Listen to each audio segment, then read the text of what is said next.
This is an oral history interview with Emil Fox in his home on February 11th, 1982. The interviewer is Susan Gordon. Mr. Fox, where was your father born? In East Prussia. That was part of Germany at that time. Do you know the date? Or a guesstimate? Didn't I get that to you on the other sheet? I'll get that. I've got it. 1866? Six, that's right. 1866. That's right. And where was your mother born? She was born also in the same village. And her age, you have that on there too. 1877. That's right. Now, this was very close to the Polish border. I'm not too sure, but I would think that maybe when they were children, they migrated from Poland into East Germany. Because even at that time, there was a tremendous difference in the regimes between Germany and Poland, which was actually a part of Russia. And I don't know whether you want to hear this or not. My father has told me that things that are just unbelievable. But that it can be verified at our local library. Somebody told me it could be, and that's this. The villages at that particular part in Poland were small. The land was owned by the aristocracy. And when I mean the land was owned, I'm not talking about 3,000 acres. I'm talking as high as 300,000 acres, generally at least 100,000 acres. The people worked for these people that owned the land, and they lived in villages which were owned by the aristocracy for so many dollars a month. At the end of the month, there was an accounting, and they always see to it that there was some cash left. You know what they did with that cash? They paid it to these people in a vodka, in booze. 90% of the population was illiterate. They couldn't read, couldn't write, but they were good, sturdy people. All Poles are. They're good, sturdy people, healthy people. But these conditions were so terrible that when finally the revolution came to Russia at the end of World War, I don't know, you were not even born yet then, but happened there, the ruling family, those were the Tsars, the whole family was lined up against the wall and shot down like dogs. No chance for grandmother, mother, everybody was killed. And so were the aristocracy, and they had to flee Russia because it was taken over by the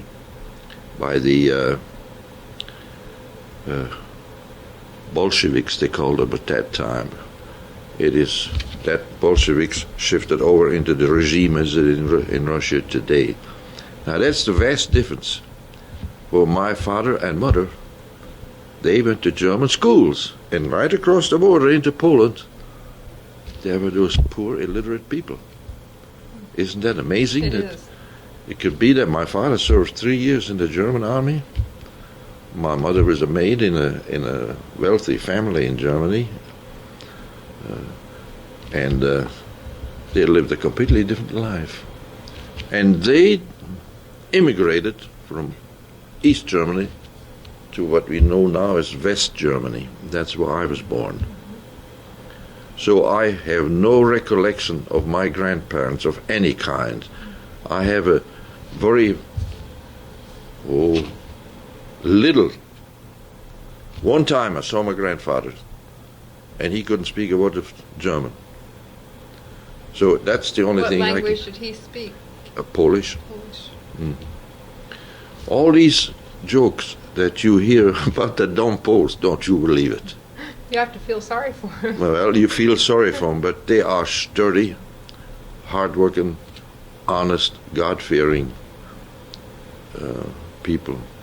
And that's the only thing I criticize the church for. they stood still while all this brutal treatment of the masses was taking place and didn't do a thing about it.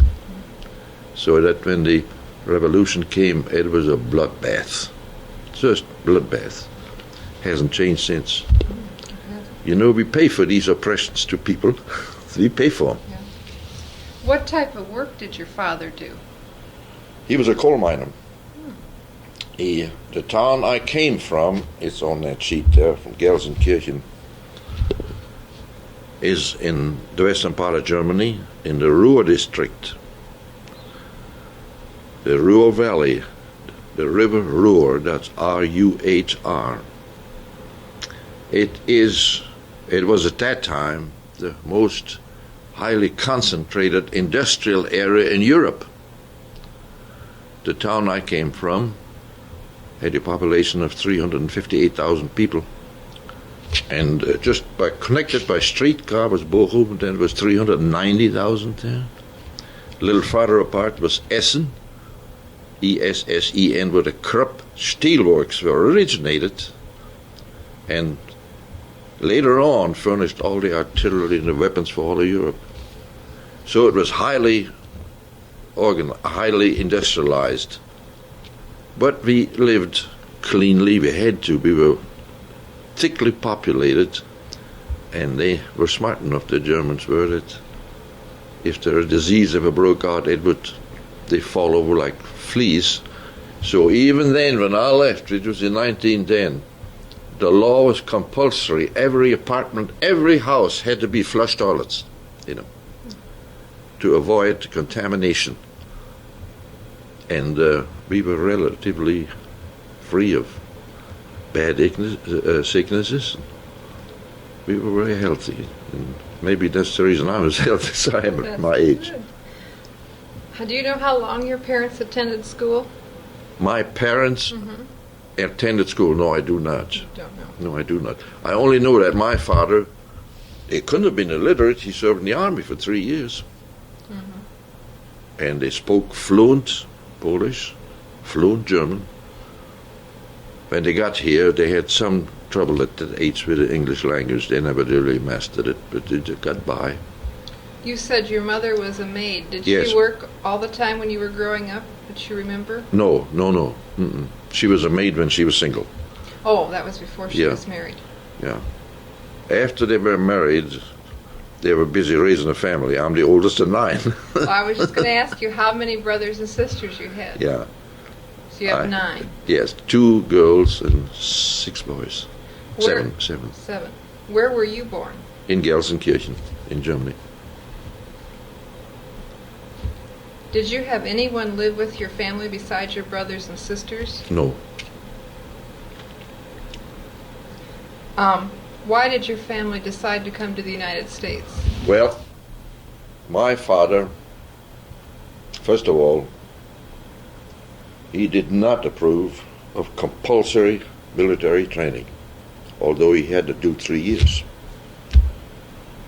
And we had a family then of 6, and it was pretty tough to support a family, fast-growing family, just one child behind another one, in the style that they would like to have us raised. And they heard about the wonderful opportunities in America through friends. And my father couldn't stand it any longer, so we left Germany in 1910. Your whole family, your Whole 9 family. sisters? No, my father went ahead. And no, 3 of my brothers were born in this country. That left 6 of them 6. that came over with my mother alone. He came ahead. Did you have any relatives already here? No, Just some friends? just friends, close friends of my father. Where did he settle when he first came here? Indicator, Did he have friends in Decatur? indicator, What type of work did he do there? coal mine. That's all he's done all his life. How long was it before your mother came over with the rest of the children? I think that what probably took about close to a year. You see, he made all arrangements here, paid for the tickets out of his earnings in the coal mine, and when we left, all we had to do was follow orders. When you were in school, did you have all your schooling in Germany? Yeah, every bit of it. What was your school like? Well, the outstanding difference was the teaching staff. In this town that I came from, there's 358,000 people. Our schools were large, big buildings. And the staff, the teaching staff, consisted of almost all men. In this big school, I have only 2 ladies. The rest of them were all men. And they were all former Army officers. And I had such good grades, that was to be my future, because they would put the government would after you did your military duty, they would send you to school and pay for it. But my father was never in favor of military. So I had 1 year of training in the German business school. Unfortunately, I don't know why, I had a chance to study English, but at the time when I entered it, there was no idea that we would ever migrate. So I didn't take German. So I didn't take English, but I took bookkeeping and shorthand, typing. It didn't do me one bit of good because I could not speak a word of English when I came here. When did you begin violin lessons? In Germany. Do you remember if you were fairly young when you started? Yes, they start you young. It's generally speaking almost 90% is either wind instruments or string instruments. Pianos were very, very expensive. But you could buy violin cheap because there were so many of them for sale there. So string music, particularly strings, violin, viola, cello, and string bass. But plenty of clarinets, flutes, oboes, and the rest of the wind instruments. So when I came over here, I had the basics of violin teaching, but I did some more studying after I came here. Did you work as a child ever? Did you work when you were a child? No. Did any of your brothers and No. sisters work? Mm-mm. What was your first job as an adult? My first job as an adult, I worked in the office of a large printing firm in Germany and was going at the same time to the business school, taking, as I told you, typing and bookkeeping and shorthand. And I stayed with this job till we migrated here. The rest of my family, I was the oldest. They were all still in school. What did you do with your earnings? Give it all to my mom. Every penny of it. That was expected. Mm-hmm. And it was, she gave us money back. She gave me money back when I wanted to go to a show or buy a soda, or buy some candy. Do you think one reason that your father came here, did he suspect the war was coming? I don't think so. He was just opposed to 6 boys, 7 kids going to be put in the military for 3 years. Against maybe a division. You could not escape it unless you were a cripple or a poor mind, or you were the sole support of your mother. That's the only, any other out, you went in there. And then after you did your 3 years, you stayed in the reserves for 20 years. There was an iron rule there, military in Germany. When you came to this country, what was your first job? You were all done with schooling at that point. Yes. I was here about 30 days when I put my application in to work at the Müller factory. I still in operation in Decatur, very refined firm, make plumbing goods. Within 30 days, they called me, and I went to work at the Mueller Company on the night shift for $7 a week. How did you get into playing your violin here in bands? That was later on. But speaking, you must remember that I couldn't work as speak a word of English, and that's a terrible. You just can't imagine how bad that is. It's depressing to the point where you think you had a chance to walk on the water, you try to get out of there. It's bad. But once you master the language, everything changes. So you took private lessons after you got here? What happened is this. My family joined the German Methodist Church in Decatur. And I worked for about a year or so at Mueller's, and unfortunately, the foreman was a German descent. He could speak fluent German. The rest of the boys were all German, so couldn't teach very much English. And the pastor then asked me if I would like to have him tutor me, which he did. And that was a tremendous help. At that age, my mind was pretty active yet, and I really didn't have any struggle. But I was serious in it, and he was serious. And just to show you how different things can happen when you study a language academically. I hadn't been with this minister very long, took a lesson a week. And one day at night at the Mueller Company, they asked me to move a box. And I could understand well enough. And this guy, this foreman says, "Get that big box over there." I said, "What box? Big?" "Yeah, that box over there, that big one." So I lifted that so-called big box and put it where it was. And here was a problem. The pastor taught me to speak academically correct. He didn't teach me to say big box, large box, and I didn't know what he was talking about. Yes.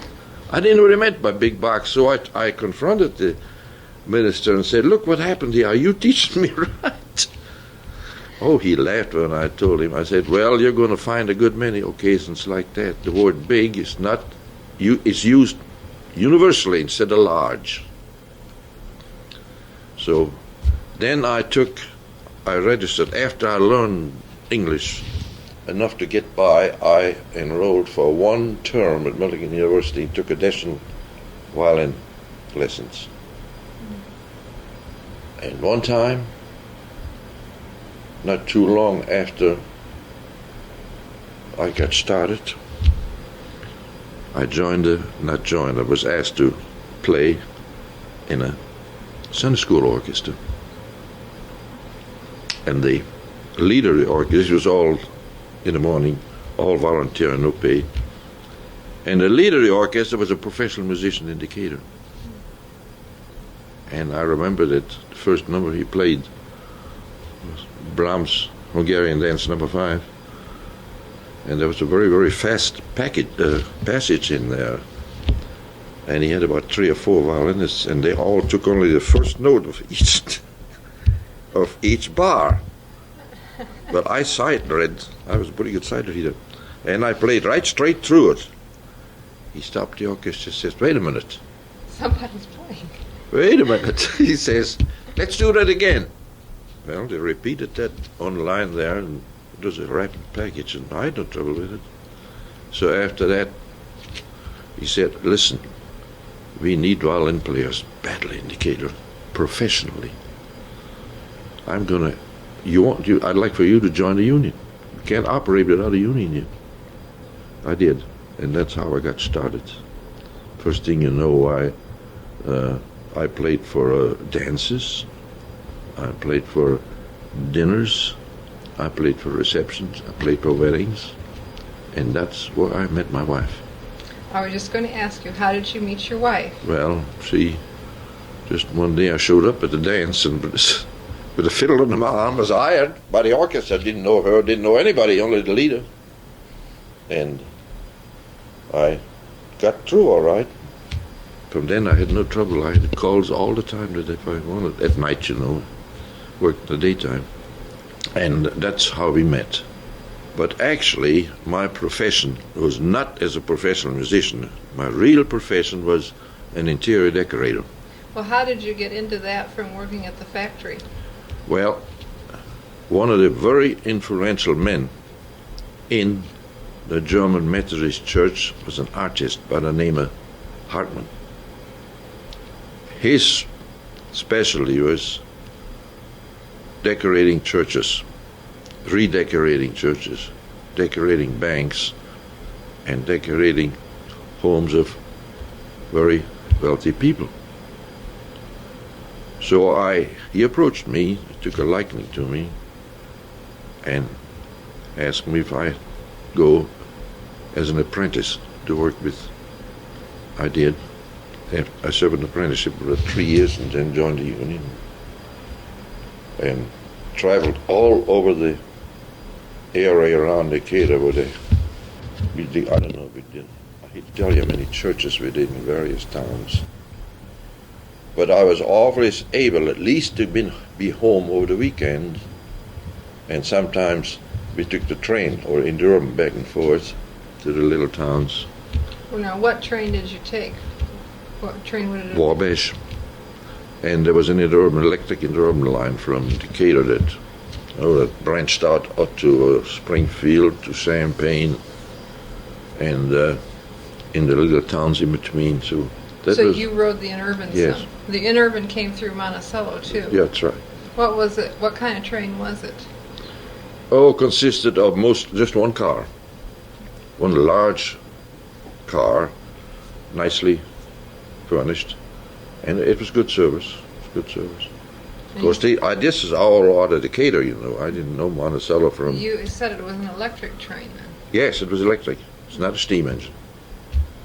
That's discontinued since. Mm-hmm. I've seen an awful lot of changes in my life. Yes, you have. Did you ever feel during World War I or World War II, as you look back at your life, that you were ever discriminated against because you were German? No, that was a remarkable thing about this country. I always marvel at that, how nice people were to me, because during World War I was an alien enemy. I applied for citizenship, and I don't know how that works today, but in those days, they call the first step the intention to become a citizen. And that was granted to everybody. Then there was a period of 5 years in which you're supposed to learn the English language and acquaint yourself with the American government, and then you would appear before the circuit court with an examiner from the federal government asking the questions, and the judge on the bench just listening to. Well, I took it very seriously. I could recite, and did, recite the Constitution of the United States by memory. That is no amendments, just the first Constitution. I was serious. Did my wife tell you what happened to her? You must hear about this, because it shows how people can turn and how oftentimes they lose their balance when they get involved in a war, and the hatred is artificial. It's created. Well, anyway, they had the law then that if you married an alien, you automatically became an alien no matter where you were born. Because you were married during World War I. That's right. And automatically my wife became an alien enemy. But I must say this, I had nothing but the finest treatment. Nothing but the finest treatment. But we had a strange experience.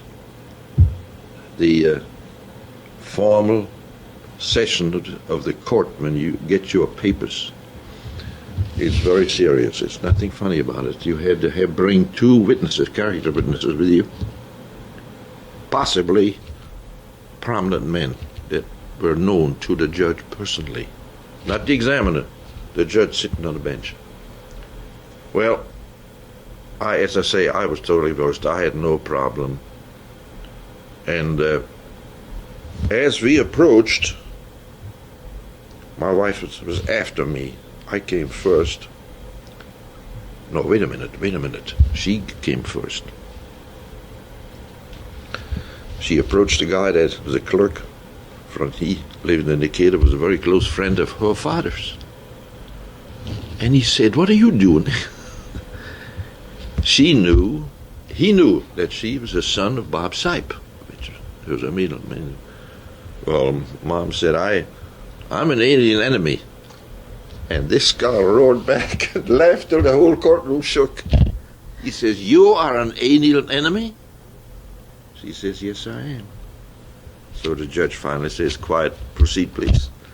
Well, anyway, all he asked her when she got up, if she was born in the United States, yes. Where, Edward? Go to high school, yes. Graduate, yes. Pass. Boy, he didn't do it to me. I mean, the examiner, the judges did. This two took over. Then when I got there, I had my two witnesses. One of them was the music director of Decatur High School, and the other one was an optometry in the business main street in Decatur. And the judge never said a word. And the examiner very slowly put me through the examination of the most important part of the Constitution of the United States, and who was your senator, your congressman, and what's the succession if the president dies, all those kind of things. Well, I knew them all. So the judge finally says, "Okay, Mr. Fox, you're fine." My brother was right behind me, Carl. And the judge finally, the examiner started to question him. And then finally the judge said, "Are you the brother to the man that I just passed?" He said, "Yes." He said, "Pass him." So the treatment was wonderful. Did your parents ever become United States No, citizens? they did not. They could not master the English enough. They were very insistent on that if you wanted your papers, you had 5 years to study it. You couldn't do it. They didn't want to do that. They spoke two languages, as I told you, fluently, and they got by. They got enough. And the church services were in German until World War broke out, and then the hatred was pretty deep against the Germans. The church was closed and later sold, disbanded, and joined the Methodist Conference, regular Methodist Conference. So everybody has been very, very nice to me. I have nothing but the highest. I'm grateful to the Lord for that forever. I don't remember anybody ever abusing me in any shape or form, because I had sense enough to behave myself too. When you were married, how many years before you became a citizen? Do you remember? Wait a minute. How many years? We were married in 1917. She was an alien enemy. I think we were married 4 years before that law was thrown out. Then you lived in Decatur after you were married, and you had one child, and you continued to work as a decorator. That's right. How did you get into your job in Monticello? Well, one of the houses that we decorated in Decatur was a Cruikshank. Does that sound familiar to you? This was Phil Cruikshank's father and mother. They had a great big house on West William Street, a beautiful place. I worked there repeatedly, and I got to know Mrs. Cruikshank quite well, and she took a liking to me. Well, they organized a tile company I didn't know anything about that, in Monticello, which was basically nothing else except an application of carefully formulated paint to masonite board. The manager got in trouble with the management. They fired him upon the insistence of Mrs. Cruikshank to her son, who was the president of the Tarlac Company, at least give Mr. Fox an interview. Well, I was interviewed and he hired me, and that's how I came to Monticello. For 5 years, Phil Cruikshank and I, we drove back and forth between Monticello and Decatur because those was undoubtedly the worst depression that this country ever had. There was nothing. Now, what year was it you started with them? In let's see, when did you come here? I started. We moved here in 37, and I started right in the bottom of the Depression in 32 with the Tarlac Company. I took over as factory manager. That's during the Depression. Well, the principal worry was the lack of orders. And the building industry was just as badly hurt then as it is now. And the product was remade. I'll show you what we made. When you began working for the Tarlac Company, is that when you quit your job in Decatur as a decorator? That's right. That's right. What did you start out doing for the Tarlac Company here? What did we start to do? What did you start doing here? What was your job? My job was to run the factory. I had complete charge of the manufacturing of this. In other words, the size of the sheets and the different patterns, as you see, that were cut in the masonite sheet. This is very, very hard. This is tempered masonite. And developed the machinery to do this and develop the coating. I was in complete charge of the factory. How many people worked for you? Oh, at the height of when we were going real strong after World War I and the Depression was over, we had 125 men there one time, operating 2 shifts. Did you sell this product throughout the United States, or was it mainly in this area? No, it was through the United States. We had representation on both coasts and in between. Of course, we had competition too, as usual. And but we enjoyed for 10 years really some tremendous business because there was a need for, after each war, you know, there's always a baby, what they call a baby boom. Families are created and they need housing, and there was a terrific demand for it. During World War II, was it difficult to get men to work in the factory? Well, yes. And during World War II, they stopped this immediately. And we went into the manufacture of army ammunition boxes. And we hired women, because it was an automatic job and the women could work as well as men, with some exceptions. The production line was not all women. There were some men scattered. If there was any heavy lifting to do, the men did it. It worked out very nice. Almost half of the force we had were women. And we did that clear until the armistice was signed, till the day the armistice was signed. Produced at one time 1,000 boxes a day, artillery shells. We didn't have any shells in here. We just furnished the boxes and shipped them to the loading factories. Then did you go back and produce this after World War II was over? Then, well, we had the real boom, because there was no building of any kind during the war, especially World War II. No. The entire nation was geared to fight a war against Hitler. Hitler had made up his mind he was going to rule the world, and frankly, he stopped it, not nobody else. If he had not ended the war, I think he would have got the job done. Honestly, he occupied France. He beat the Russians, just drove them into the sea, and they had their own revolution, and it didn't bother him and he started to bomb England. Had the first, what might call a guided missile. It was not very accurate, but he scared the British people to death with his attacks by the Luftwaffe. So it was a bloody affair, believe me.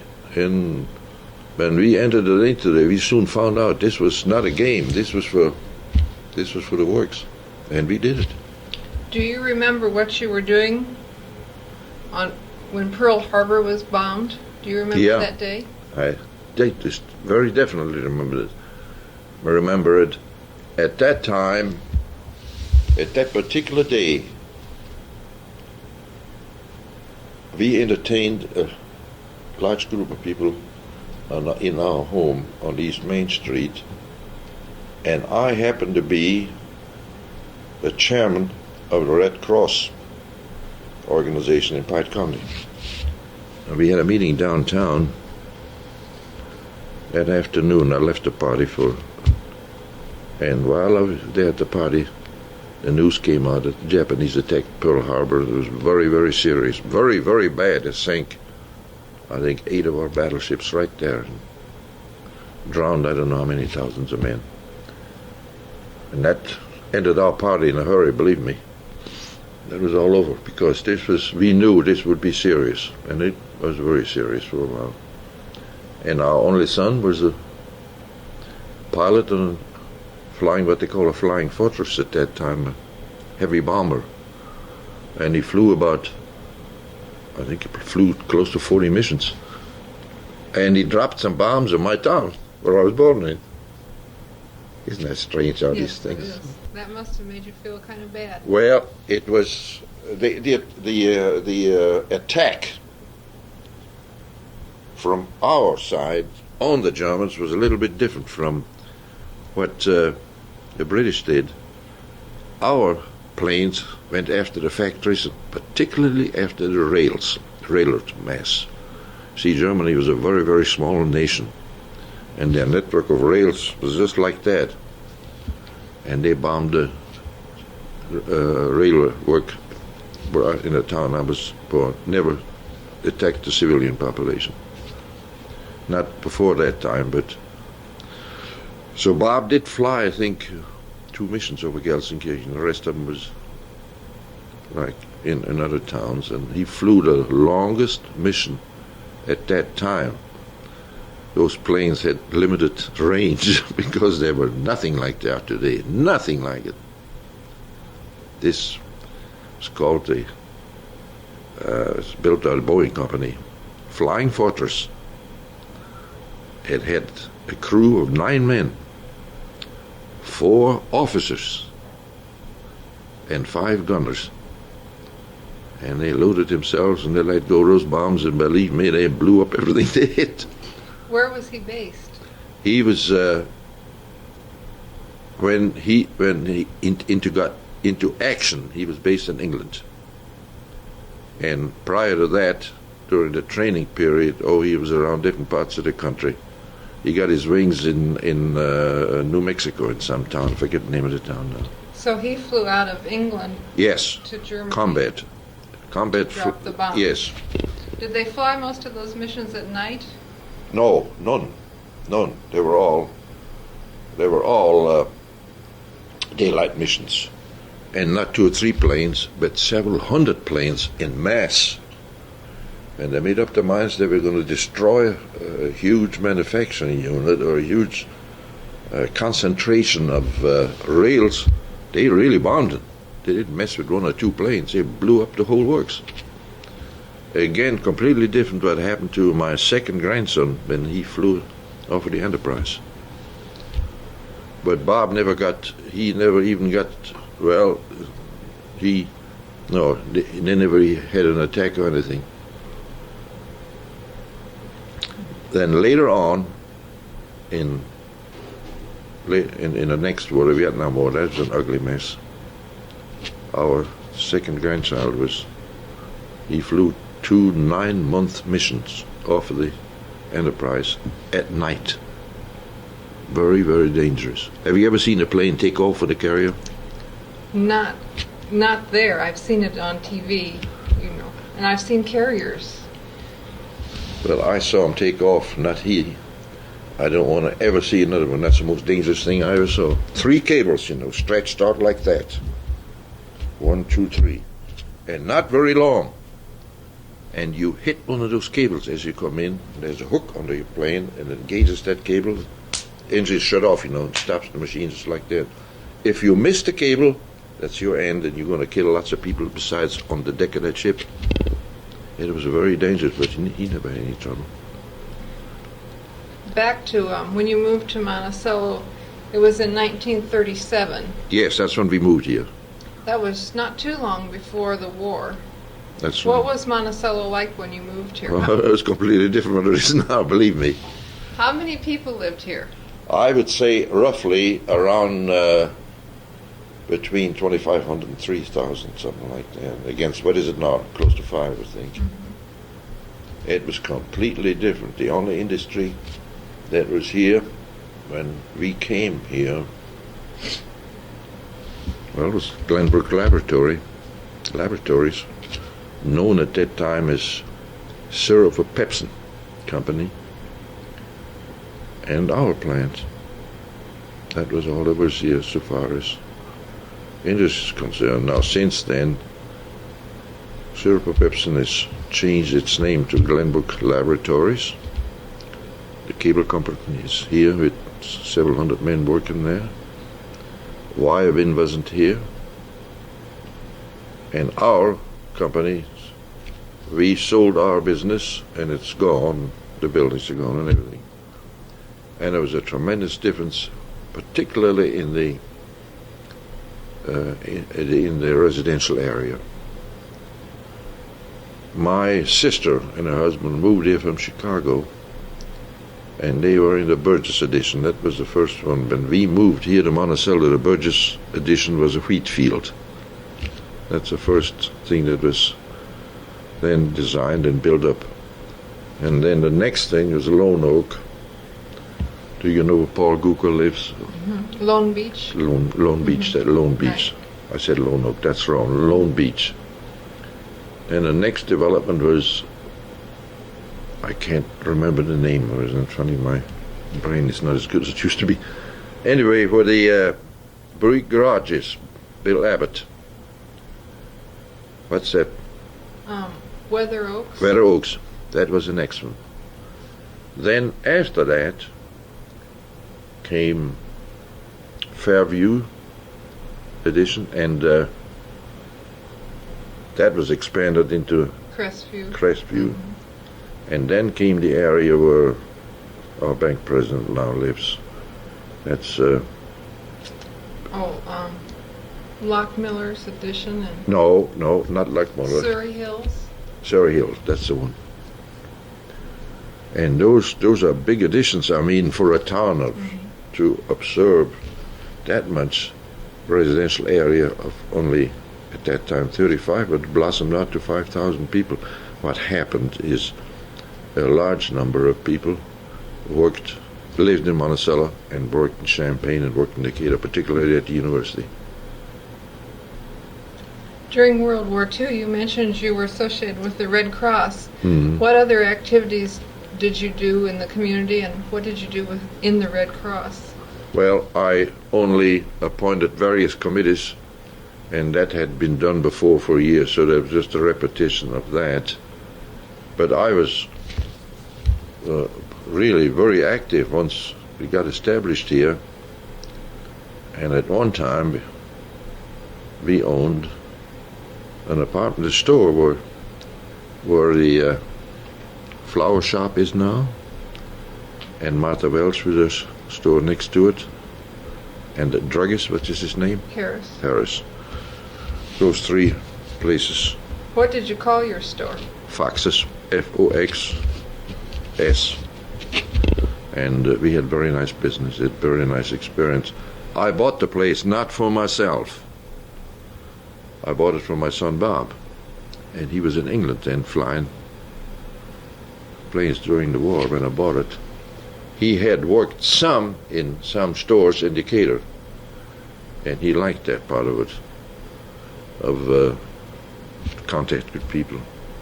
So I bought that for him. Okay, that was one thing. I must not, but I'm telling you now, I'm not trying to brag on you, but these are facts on me. I really am responsible for the Chamber of Commerce. We had what they called Monticello Community Club, and they had about 4 dinners during the year. It was principally an organization to get people of Monticello to intermix with each other and learn each other. And they had a committee that was so-called a merchants committee. Supposed to be active. It wasn't very active.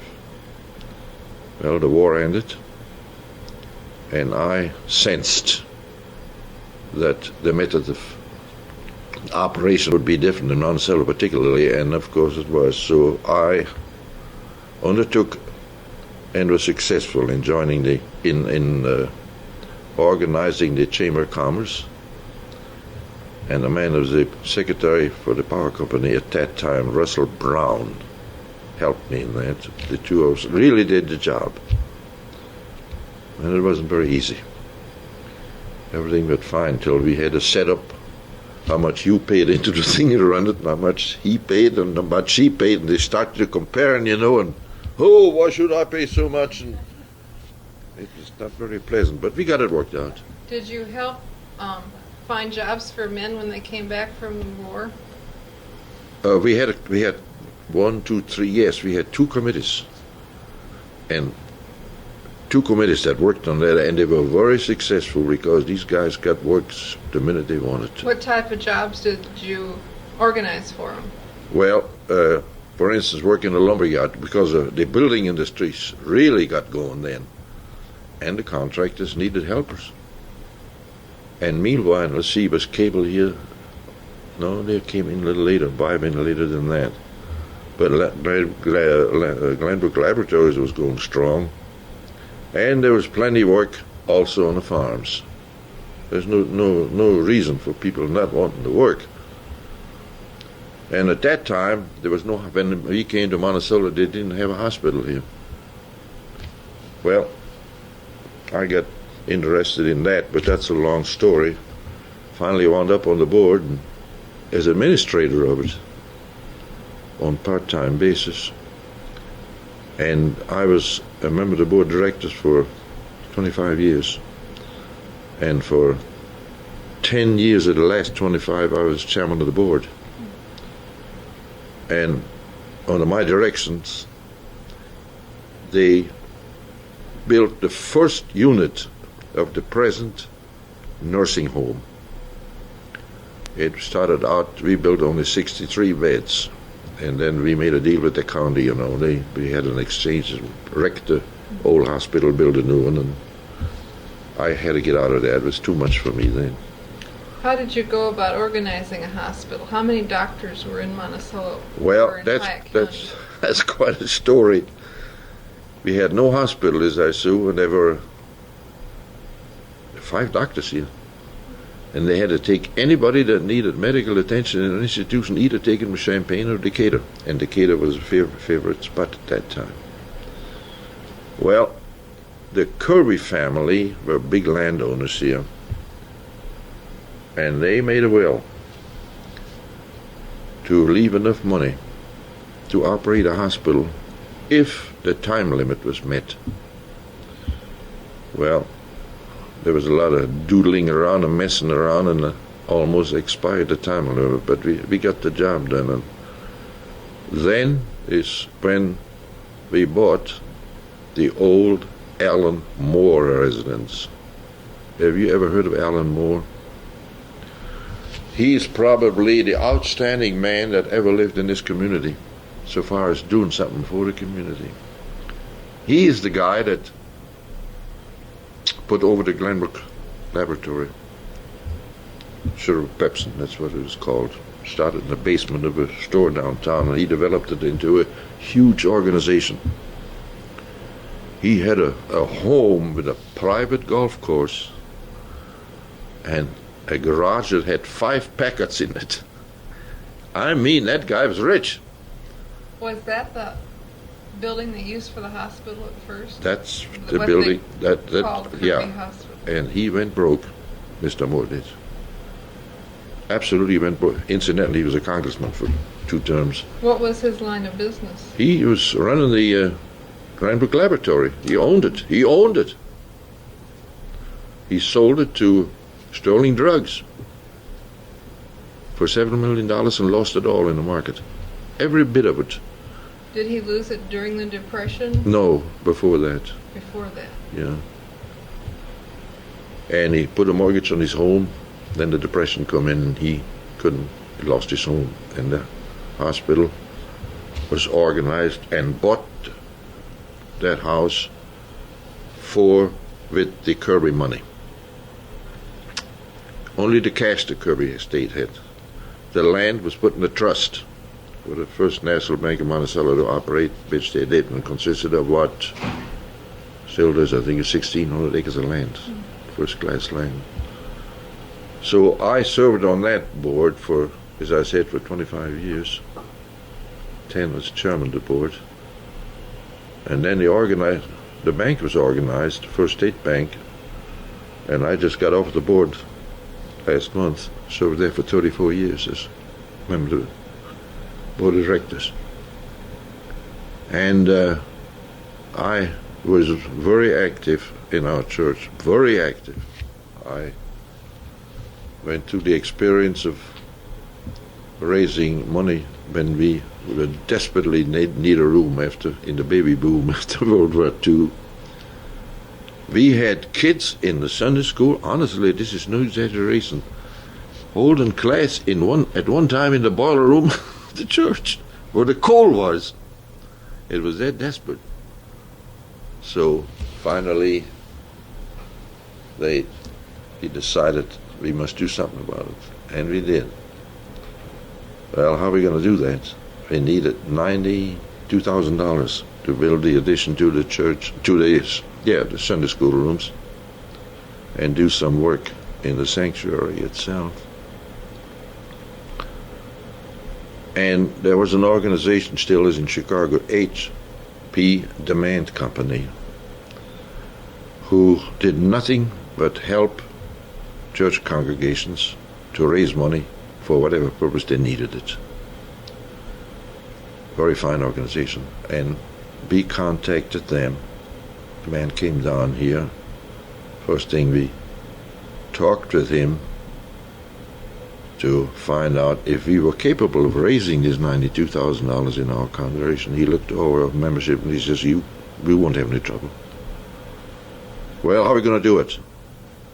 Well, he said, there's 2 ways to do it. We can send a man down here to direct the operation, but he's not going out and solicit any money, I'll tell you that now. He's just going to see that the job is done for a certain percentage. Or we can direct this thing from Chicago by mail and telephone. It'll cost you considerably less money. So the committee met, and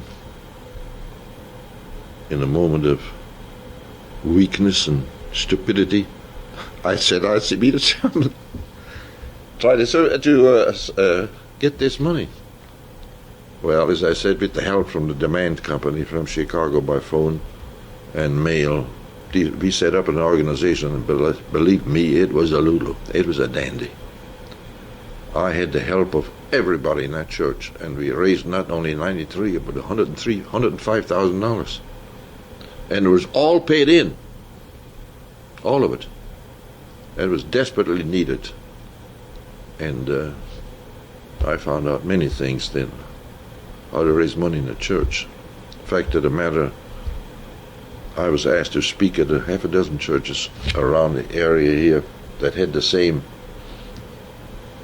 demand for expanded facilities. Do you remember what year that was when you built the addition?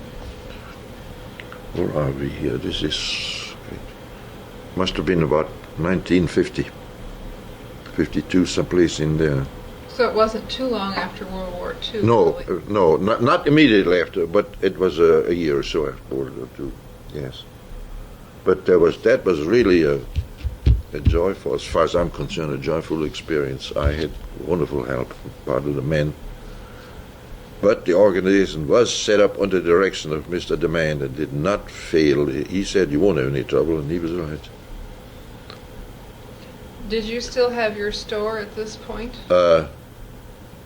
No. Bob was back from England, and he took over. And I got out of there. Now, while he was in the service, did you run the store plus Tilac? Oh, yes. Plus Tilac, the hospital, Chamber of Commerce. Everybody thought I was a seventh wonder of the world. But I had wonderful help from people. You have to have help. You can't do these things yourself, And generally speaking, the need was there. You never have too much trouble raising money if you point out to people what the money's for. It's needed for a specific purpose, and the purpose is good for the community. So I was very, very busy, but I must say that I enjoyed it all. What type of merchandise did you have in your store? Oh, I would say general. Shoes, men's clothing, overalls, ladies' apparel. Not an expensive, but a pretty good operation for... How many employees did you have? I think we had about 12 of them. So it was a rather successful operation till that demand was filled, and then started the influx or outflux, whatever you want to call it, of people having cars. Everybody had a car, and they started to go to Champaign and Decatur for most of the... There was a time when right after the war especially, when things opened up, we couldn't get that store with goods fast enough because people came in, running in and bought everything we had. And that demand, of course, was filled, Finally got down to normal. And then the competition set in from Decatur and Champaign. I've been a very busy man in Monticello. I think this is one of the finest things that ever happened to myself, and I'm pretty sure to my wife, when we moved over here. I've enjoyed every bit of it and all. I've never met anybody that I would say was a louse. I've met people that have lost everything they had by poor judgment and maybe a little wild speculation. But I think this is a great community to live in. And a school system, in my estimation, is way ahead of the head indicator. I just completely disagree with the school system in Decatur from the one that I raised in Germany. In Germany, the school system worked like this. The whole curriculum was set up to reach the average student, the average, particularly the lower average. In Decatur, at the time that Bob went to high school, was just the opposite. Everything was geared to the top guys, the fast ones, And then the rest of them limped along till they got down to the bottom third and they flunked. Just the opposite. And I could never put that together. Well, in this system here, it wasn't near as bad as that. They really, I don't know whether it still does or not, but they really try to pick up everybody and give them an education. At least I found it that way. All our 3 grandchildren graduated from here, and they all went to college, and they're all fairly successful, and were well liked. Steve particularly, he was in the high honor roll, another 4 years in high school, and he got an appointment at the Naval Academy, so he must have been pretty good.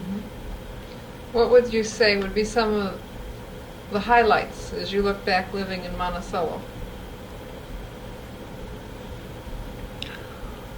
I would say probably of everything that I did while I lived there was this attempt to raise $100,000 for the church, which was so successful. I'll never forget that, with that tremendous help I get. And I got pretty involved in that hospital out there. Pretty involved. So I'll tell you an experience you won't believe. The use of penicillin developed right after the hospital was built, shortly after that, during the war. And the only way that you could you as a civilian could obtain penicillin or go through the War Department office in Chicago.